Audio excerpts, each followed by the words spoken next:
Hey, welcome to the Wilds Cast. This week I had the pleasure of speaking with Lizzy Savetsky.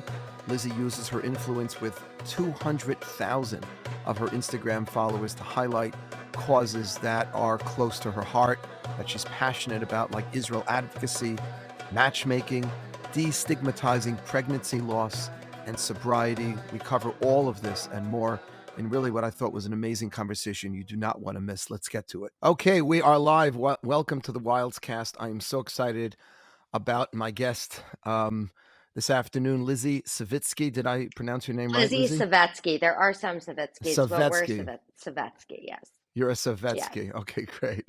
Well, it's an honor and pleasure to have you. For those of you unfamiliar, and if you're unfamiliar with who Lizzy is, you're probably living under a rock. She's quite popular. Lizzy is a digital influencer who uses her platform to advocate for really important causes that are close to her heart. She shares her journey of fashionable motherhood on her social media channels. Love seeing pictures of her beautiful daughters and baby boy. And she's an outspoken activist for Israel, huge fan of that, and for the entire Jewish people, and works with a lot of non-for-profits and philanthropic movements to support her people and her homeland. Lizzy found the Real Love, Real Loss movement on social media to delegitimize pregnancy loss, destigmatize. Ooh, that was bad. To destigmatize pregnancy loss for Jewish women on a global level. And she built a social media campaign to raise $57,000, kol kavod to you, for a Torah, to buy a Sefer Torah scroll for the Israeli army in memory of the souls who never made it past the womb. And she more recently developed her IGTV series called Beshert. We're going to talk about that to help Jewish singles find love. And she has this incredible mission to empower people to stand up for what they believe in. And Lizzy, with your permission, if it's okay with you, I'd like to dedicate this podcast to the two 19-year-old Israelis, Corporal Yazan Fala and Shirel Abu Karat, who were killed yesterday in ISIS attack in Israel, and to the other four other innocent Israelis who were murdered just last week in Beersheba: Doris Yabas, who was a 49, mother of three; Lori Yitzchak, another mother of three; Rabbi Moshe Kravitsky, father of four; and Menachem Yecheskel, a 67-year-old gentleman. Our hearts and our prayers go out to the families, and may our conversation and whatever Torah emerges from this serve as an elevation for their souls. I mean, thank you. Um, Thank you. Lizzy, thank you for joining us. Tell us, what is your main message that you're trying to get across on social media? And tell us how you got started.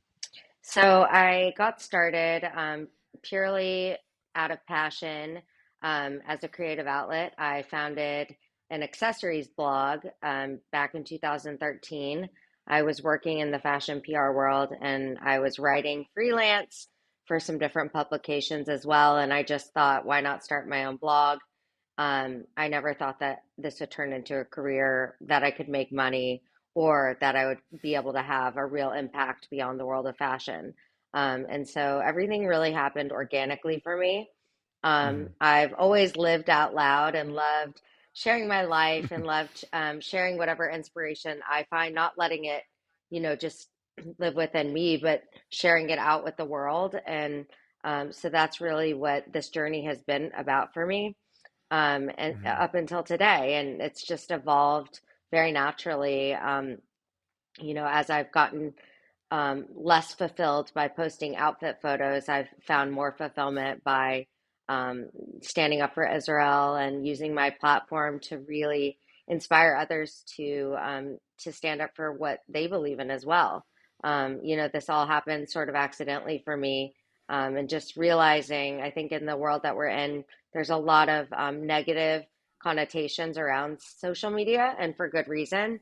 And so, being able to take back that power and really use this platform for good to be able to connect with people, to build relationships, and to make a difference in the world. And so that's where I am today, and that's what gets me out of bed in the morning and what I love to do.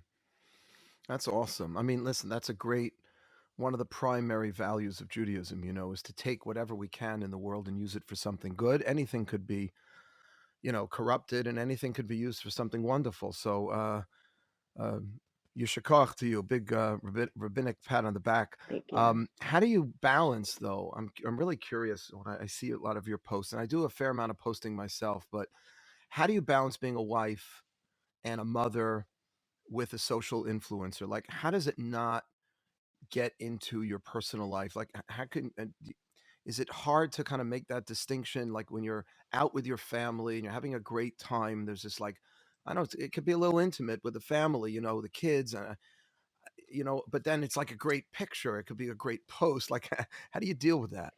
I have really worked hard on boundaries. It doesn't come naturally to me to set them. And, Hmm. I'm somebody that I just want to share everything. I see all the opportunities, and it's hard for me not to capitalize on them. Um, for myself and for my family, it's hard for me to pull to rein it in certain moments. I'm extremely grateful for Shabbos. That's Hmm. that's so sacred to me. I don't know how I would Yeah. be able to do what I do without having that, 25 protected hours a week where I'm just unplugged and from the world and plugged into my family. But I'm not good with balance. It's something that I'm constantly Hmm. working on. Hmm. I'm a Libra. I don't know if, like, I know that my sign is a scale and I'm supposed to be balanced, Hmm. but I don't really know if it exists. And I think every day it looks a little bit different to me, but I have to work at it. Like I have to say, okay, I'm not going to pick up my phone. I'm not going to annoy my family today.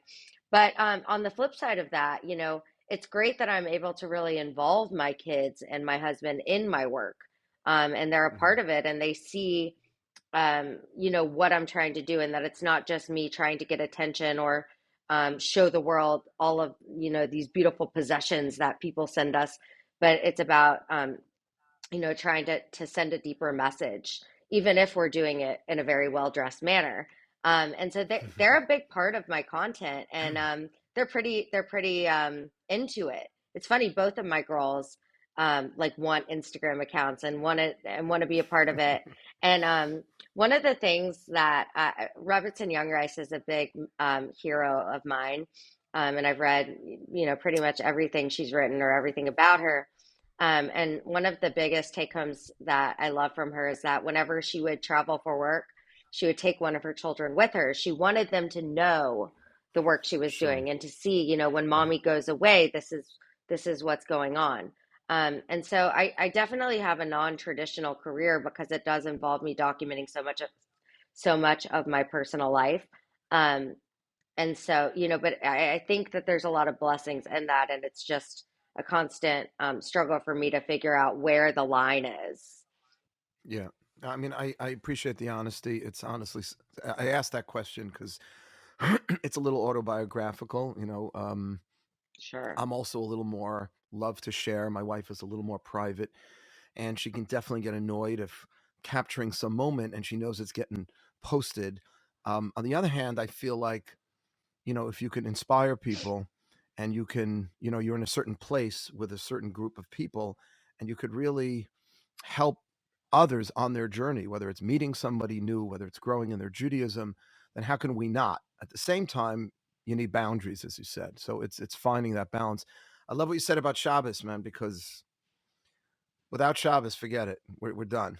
Totally. It's like, But yeah, it's yeah. probably a whole different ball game for a rabbi because that's your busiest day of the week in some ways.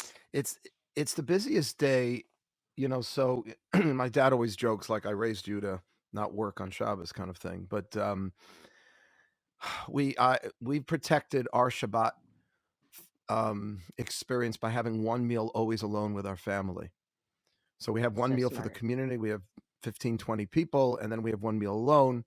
Um, it's really, really important to have that, even if it's not as long as quality time, you know. Yeah, But absolutely. but you're really vocal about your support for Israel. I'm a huge fan of those posts. What kind of negative pushback I'm sure you've gotten? Where and from whom? Curious. I get it from every angle, and it's definitely been the biggest test in building a thick skin for me, which doesn't come naturally to me at all. I am a very sensitive person, feel everything. I'm an artist, and that's, that's why I'm able to create. It's a gift in a way, but with the nature of this job, it makes it hard. But the pushback that I get comes from, of course, the anti-Israel crowd. Um, and they're the ones that I don't have, even though their pushback is the scariest, because it comes with, yeah, during the war in Gaza last year, I actually even was getting some death threats I'm sure. for my strong pro Israel posts, which was scary. I've never encountered anything like that before, or worried about my security. Um, but the pushback that I get that's the hardest for me to stomach is from my fellow Jews, that Mm, say, yeah, people that yeah, don't like me drawing attention to the fact that anti-Israel sentiments contribute directly to anti-Semitic violence. They don't want the attention on that. There's something in our Jewish nature that I guess makes people, we'd rather not have that attention. Just yeah, maybe just ignore it, and yeah. maybe it'll go away. Or why do you want to cause trouble? Um, and that's harder for me, because it makes me angry. I feel like we have such an obligation to stand together as one family, and when we start coming at each other in such a hateful way and such a lack of understanding, no desire to really even have a conversation, that's much harder for me. And there's a lot So of it's the fellow Jews that exactly, that get under your skin. I exactly. mean, you know that historically we have a long history of that, of just wanting to blend in, to sort of assimilate into the culture in which we live and not be thought of as any different. And it's hard because we're supposed to live a little differently so we can inspire others. On the other hand, we want to go a little more unnoticed, and the state of Israel will never go unnoticed, nor will the Jewish people. That's absolutely You know, true. yeah.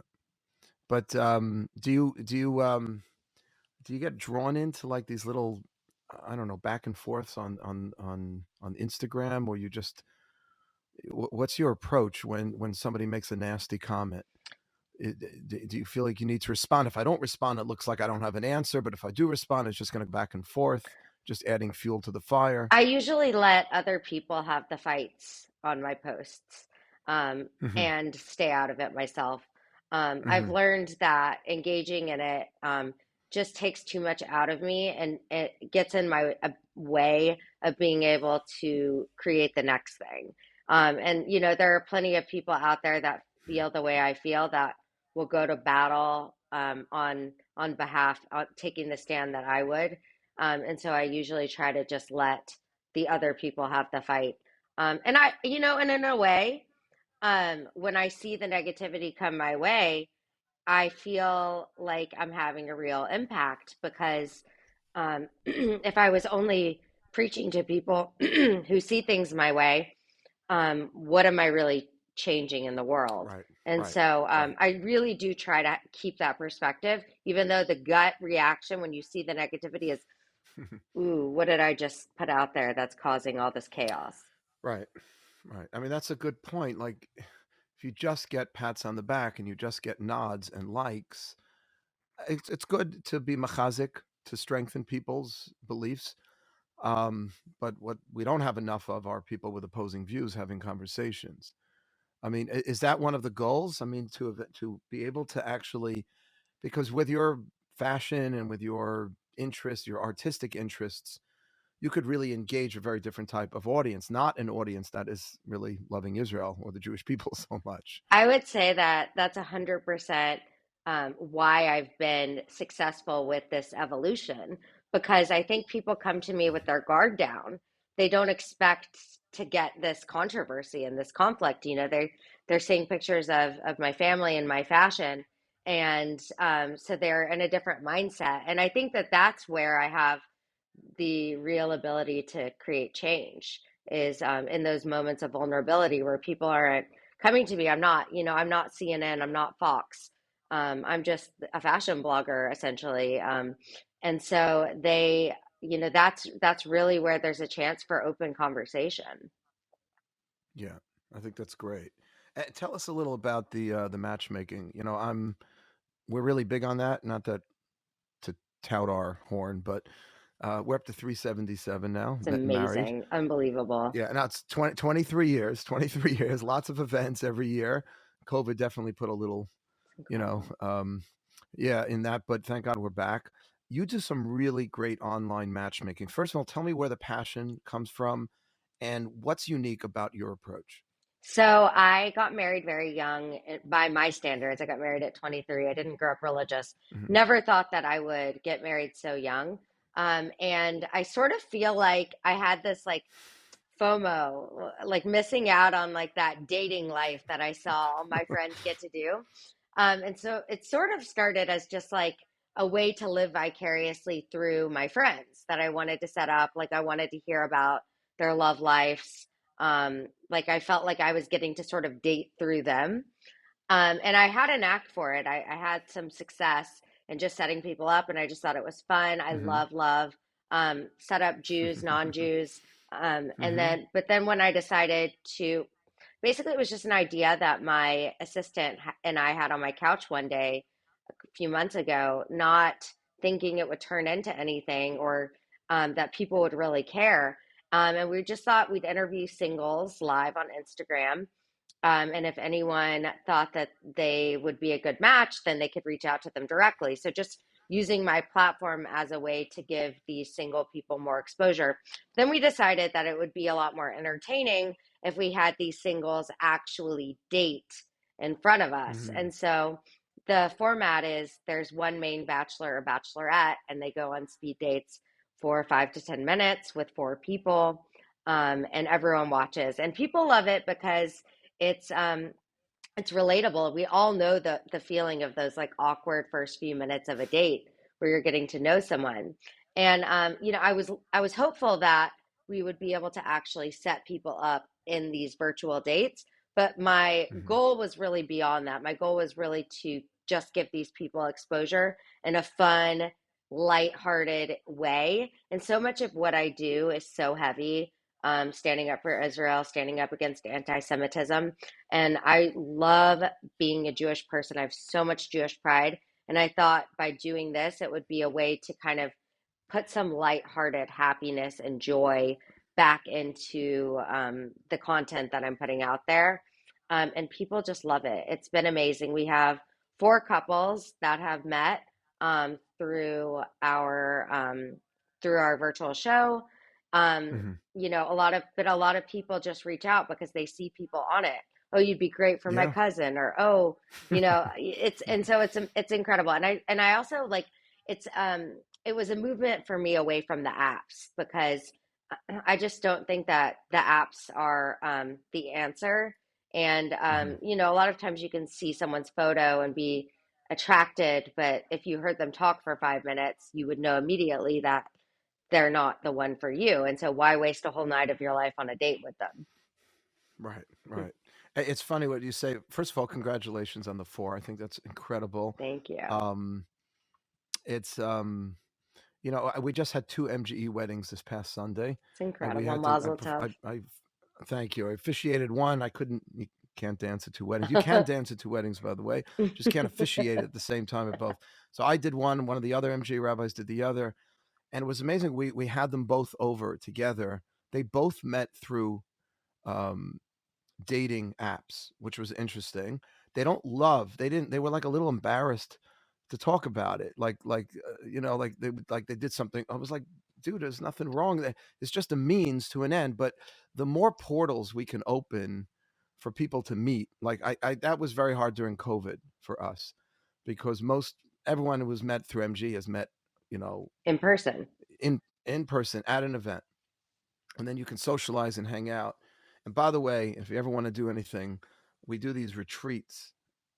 The retreats are really great because an event where you're coming, let's say, for a dinner and you're all decked out, so you look great and it's lovely, but it's like one event. Right. But if you go on a ski retreat like we just did a few weeks ago, you got like 8 or 9 opportunities to kind of like strut your stuff and just be in a more relaxed around the, kumsitz on Saturday night around the campfire, or on the slopes at a Shabbat dinner. It's all in one weekend. It's like going to So summer camp. yeah, if we just had summer camp for people in their 20s and 30s, That's what we need. you know, That's very cool. I you love know. that idea. We should totally talk about partnering for one of those. So Very well, cool. I'll tell you, we're doing a spring retreat in the Berkshires in June, and we do a ski retreat every year, and then we do a trip to Israel. It's And a amazing. lot of our people have met um, on these getaways because people are a little more relaxed, Yeah, you know. absolutely. Like you said, you sort of you're probably able to have a much more normal conversation the third day, but you're not as nervous. And I also find that if people are coming to an event not to meet, but because they like the speaker, something about the event was attracting them other than the prospect of meeting someone, it takes a little of the edge off, I Yeah. find. Yeah. They're And a then little more there's the common themselves. ground already to bond over. Right. Right. So we have tons of classes and just, there's always a social hour. But Very I hear cool. you're moving to New York at some point. We are Is this moving true? Is this a back rumor? September 1st. Oh my gosh. It's a true rumor. It's a trumor. We are, yes, we just made our announcement. We're very excited. We've had a great time in Dallas. The community's been great. We love New York, and for both of our careers, I think it's the right move. And, to be a Jew in New York, there's nowhere like it. So, I think it's a good choice for our family. I'm definitely nervous about going from a house back to an apartment, but details. Well, when you get here, we whatever you need, we're here. I mean, we Great. can't replace Rabbi Ariel Rakovsky. For those of you who don't know, Rabbi Rakovsky is Lizzie's rabbi in Dallas, and a friend and a colleague of mine for many years. But we Yeah. got some rabbis in New York. Yeah, just a few.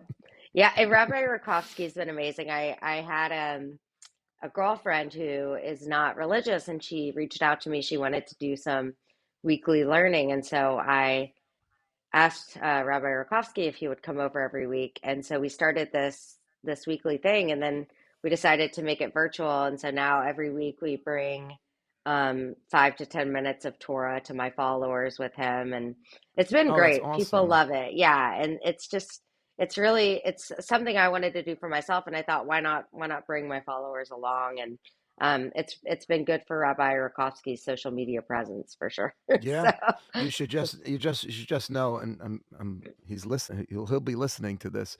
But he was the one that started videotaping himself doing a parsha, just like a little snippet for the parsha of the week.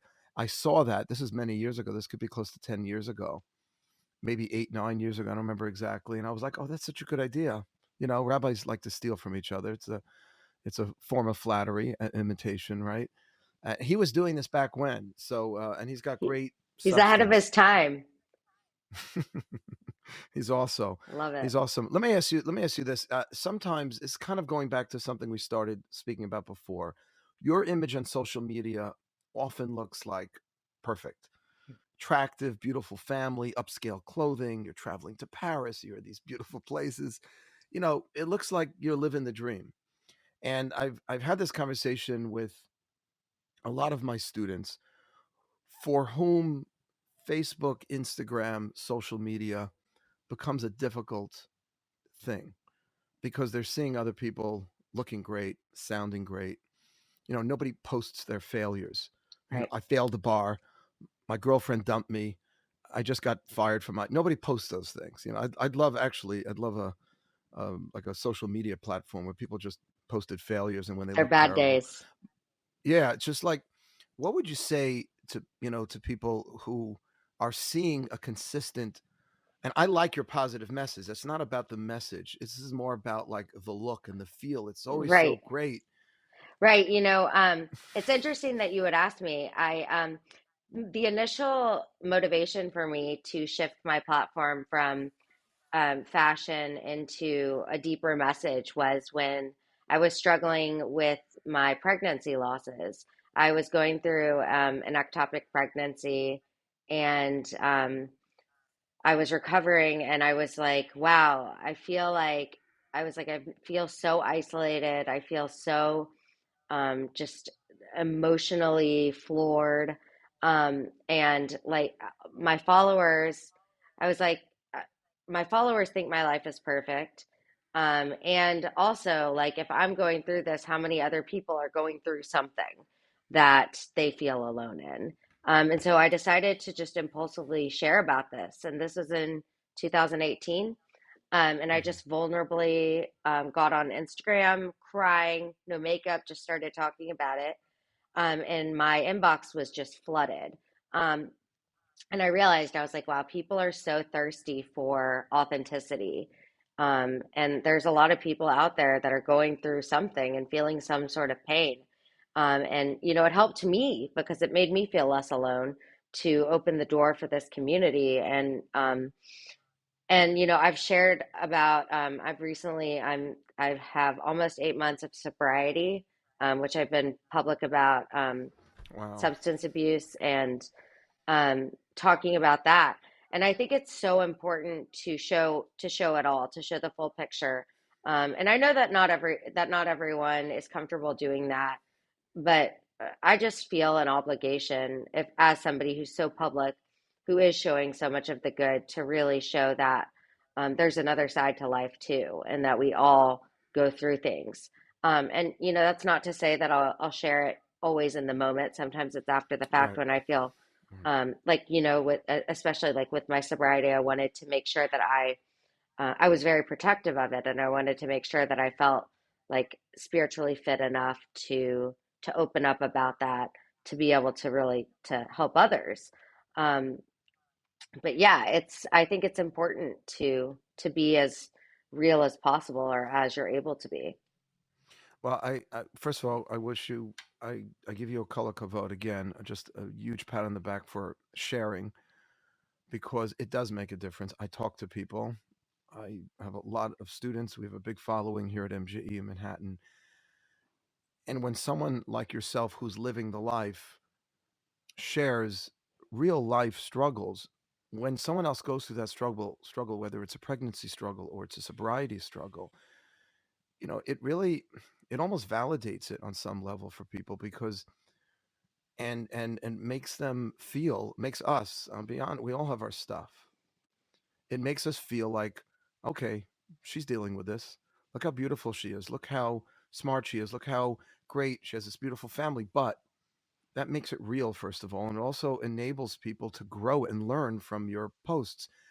There's this big raging controversy over the years, on in biblical scholarship, as to what to do with all the mistakes, sins, transgressions, and foibles, I should say, of the great biblical patriarchs, matriarchs. Right? The Torah doesn't cover up some of the mistakes and the problems and issues. I mean, look at all the family issues Abraham and Sarah dealt with, right? And almost every one of our great patriarchal, matriarchal couples, Abraham and Sarah and Yitzchak and Rivka, they all had a kid. They had a very hard time dealing with Esav or Yishmael. How did they negotiate that? How did they deal with that? Moshe Rabbeinu wasn't allowed into Eretz Yisrael. He wasn't allowed into Israel because he lost his cool. That's what the Rambam believes. My mom is that he hit the rock instead of speaking to the rock. So why would the Torah share that? Why wouldn't we want to just be left with a picture perfect, image of Moses? Because we can't really learn from him then. You can't really learn from Moshe's greatness when all he does is great things. Because then you're like, Yeah, okay, that's him, and I'm not like Moshe. yeah, yeah. I think it's so important to see the humanity in people that we respect and admire, because we're all human, and we have to be able to you know, we have to be able to sort of put uh, the attainability of perfectionism just aside, because we'll never get there. Yeah. And I love, you know, I loved learning when I was going through all of my infertility struggles, pregnancy loss struggles, that our greatest matriarchs also shared the same struggles. Yeah. Because, you know, there's a sense of shame and guilt when you're not able to do the thing that you feel like you should be made to do. And so to know that our biblical heroes also had these problems. It again, it makes you feel less alone. It makes you feel like, maybe there isn't something wrong with me. Maybe I'm just a human. Yeah. And look how they recovered. Look how they dealt with it. I mean, we learn So much. we learn so much. I mean, I'll be very specific. We learn how to daven, how to pray from the Tfilat Chana, from the prophetess Chana, who was davening, desperately pleading with God to have a child. And she made this deal with God that if she gave him a son, that she would dedicate him, and he became like a Nazarite for life. I mean, that's just so powerful that the way Jews daven to this day came from a woman who was so pleading and desperate for a child. And I find that very motivating. I find a lot of the stories with King David and a lot of the issues he had, the internal enemies within the Jewish community, the external enemies, the Philistines. But he left us with a book of Tehillim, a book of Psalms that we pick up and use whenever we're down, because he understood, because of his experiences, his personal human experiences, that you turn towards God when things go bad, not away. And that often is, our knee jerk reaction, of course, is to get angry with God and to pull away from God. He must hate me. He must be angry with me. But King David taught us that when things go wrong, that's where we can find some solace. You know, Absolutely. Absolutely. Yeah, and in the middle of the struggle, it's very hard to see that. And but it's like I'm so incredibly grateful for all of the hardship that I've been put through, because I it's motivated me now to to do something. And I've seen I wish that I hadn't had to go through what I've gone through to see my strength, but yeah, that's the journey. yeah. We had actually. This is before COVID, a couple of years before COVID. There just happened to be MG's mostly 20s, 30s singles, but like 10, 20% are young couples. And we just had a spate of young couples going through fertility issues. And nobody was talking to each other about it until one very brave young woman got up and, in her introduction to the Parsha, just started sharing what she was going through and related it so magnificently to what she was talking about. I can't even tell you what that opened up. Like Unbelievable. 8 or 9 other couples, literally at that minyan, at that service on Shabbat morning, came over to me. I had no idea they were going through this, because they were embarrassed, like you said, and they ended up starting a support group, and now it's become like an issue we can talk about. And it just took one brave person. Yes, exactly. And I think it was the scariest thing I ever did was to open up about these things that were so stigmatized. But there's not been one moment of regret looking back. Like it's, if anything, changed the whole trajectory of my path by sharing and seeing how much support is really out there. Yeah, and the sobriety issue that you raised also is incredibly important, because addiction, just to so many different, it's so common today, and people need a lot of love and support to get out of it. And the more we're not excusing it, but we're saying it happens, and it's unfortunately becoming more of the norm today. So the more we can discuss it, and the more we can find, I think, I'm just looking, sources here in these holy books, for Yes, great, because once you hear like a great person like Moshe, like, oh, we tell everyone not to speak badly about other people, right? But then when you go through the whole story with Miriam, who spoke ill of her brother Moshe, and you start analyzing the whole story, it's like it becomes real. And all of a sudden, the Torah becomes a book, not some sort of distant, record of these mythical figures who live these saintly, perfect lives, but real people with real struggles. I just think that makes absolutely. Torah come alive, you Oh know? yeah, absolutely. And it's interesting how much more connected to my Judaism I've gotten in my sobriety, which, I wouldn't necessarily think that the cure for addiction is God, but absolutely is, and absolutely so much that I've been able to connect back to my Jewish education and seeing with fresh eyes these stories and how I can relate to them. And I just, I'm very grateful to have this in my back pocket, this tool book, the Torah, you know. Yeah. I had no idea. You don't think about that when you're growing up. You just associate it with education. You don't think of it Right. as how it's Right. going to actually work in, weave throughout your life. Yeah, Torah is supposed to be a path through life, not just something that we sort of mark our life rituals, bar mitzvah, naming, weddings, which is sort of like, I think a typical American Jewish outlook on Judaism is respect for your religion, but it's just there to it's not really a path you're going to follow in life. And then when real life situations, I think by the way, the God element, the 12-step programs is central. Excuse me, God is central to the 12-step programs. It's all about it's all sourced in a belief in a God.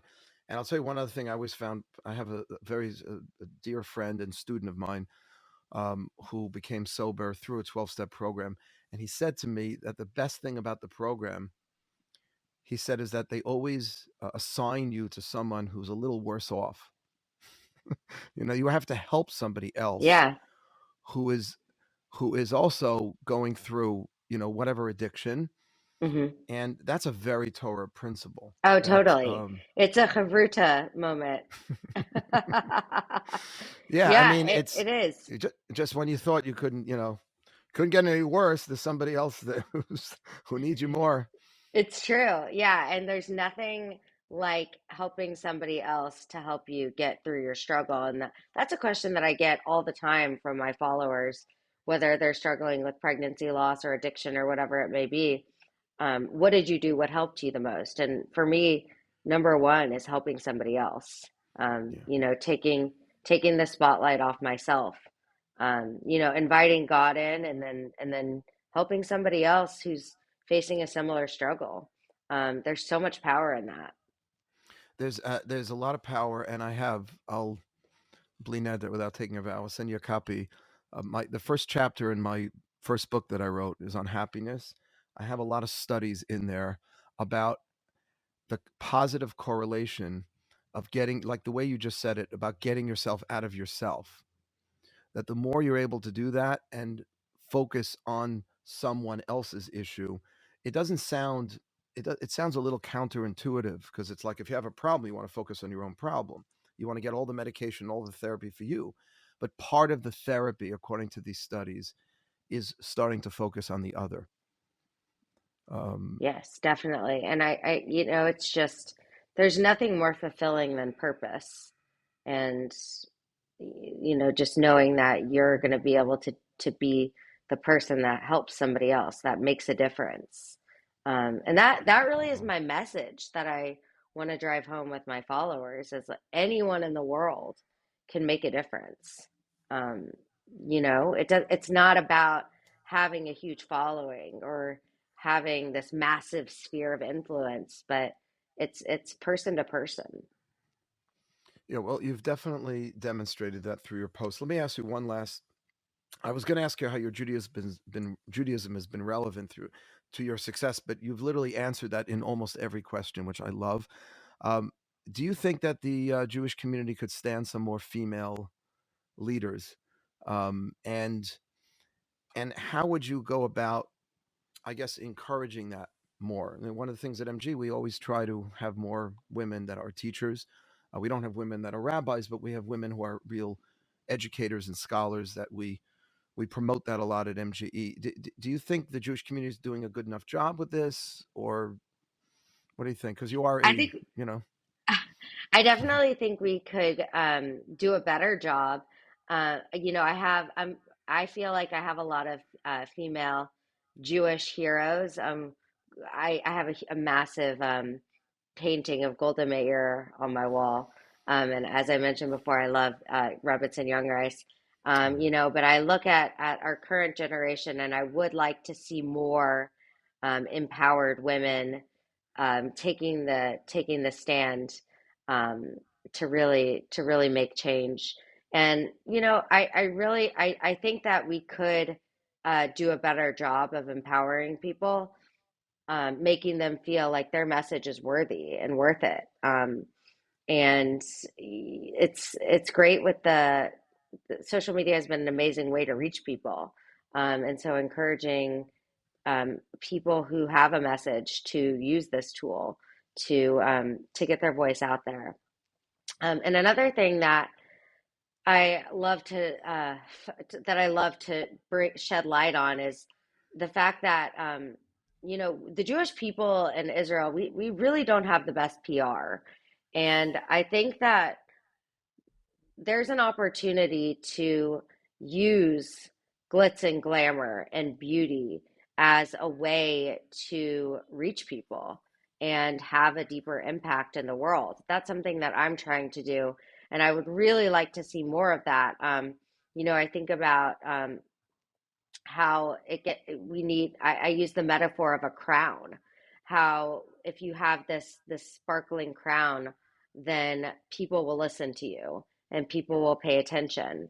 And so I think a lot of times women feel like in order to be taken seriously or to have their message heard, that they sort of have to become like a man.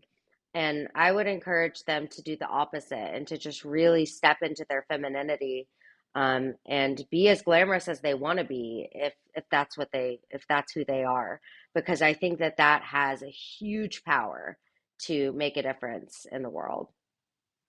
Well, this is definitely one of the. Thank you for sharing that. That was very powerful. One of I know you're a fan of my friend Shmuley Bateach, and one of his messages over the years that I've internalized. There's this great teaching from the late and great Lubavitch Rebbe that the goal of human existence is to feminize the masculine, because the Rebbe taught very beautifully that a man's inclination often is to dominate or to overpower. It actually says that in the Talmud, whereas a woman's inclination is really to nurture, and that's really what happens in terms of bringing children into the world. That's what a woman does biologically. She nurtures something from within, and then develops it sort of from internal, as opposed to a man that tends. I mean, these are gross generalizations. I know there are exceptions on both sides, but generally speaking, and the goal is really for that nurturing voice to be heard. And one of the things I'm nervous and concerned about is that as more and more women are being encouraged to be more like men, that we're going to lose that. We're going to lose that female voice. First of all, I don't think it's attractive to a lot of men, number one. And number two, I also think that a big part of the way God created us, a positive part of the way women were created, is going to be lost. And we don't need more masculinity dominance. We need a proper balance between the two. The Kabbalah teaches about this. This is what the Rebbe was where Shmuley had this great thing where he took that teaching and talked about how if we keep making more men out of women, we're just gonna be losing that. So I think that's a really, and you've done a very nice job in sort of expressing that femininity, and Hashem should bless you to continue to do everything you're doing to support our brothers and sisters in Israel. And I hope that whatever light we've shed together in this last hour or so should serve as an aliyat neshama, as an elevation for Corporals Yazan Fala and Shirel Abu Karat and the other four Israelis, Doris Yabas, Lori Yitzchak, Rabbi Moshe Kravitsky, and Menachem Yecheskel of blessed memory, that their souls should be elevated, and you should continue your amazing, amazing work. I really look forward to you coming to New York. It would be great to have you come here. I know our audience would absolutely adore you at MJE, and you should go from strength to strength. I mean, thank you so much, Rabbi. It's been such an honor to be here with you, and I'm really looking forward to connecting in real life. And God willing, at one of your retreats, we can help with some of your matchmaking. We could definitely continue to use more help in that regard. We got a lot of people who need to be connected.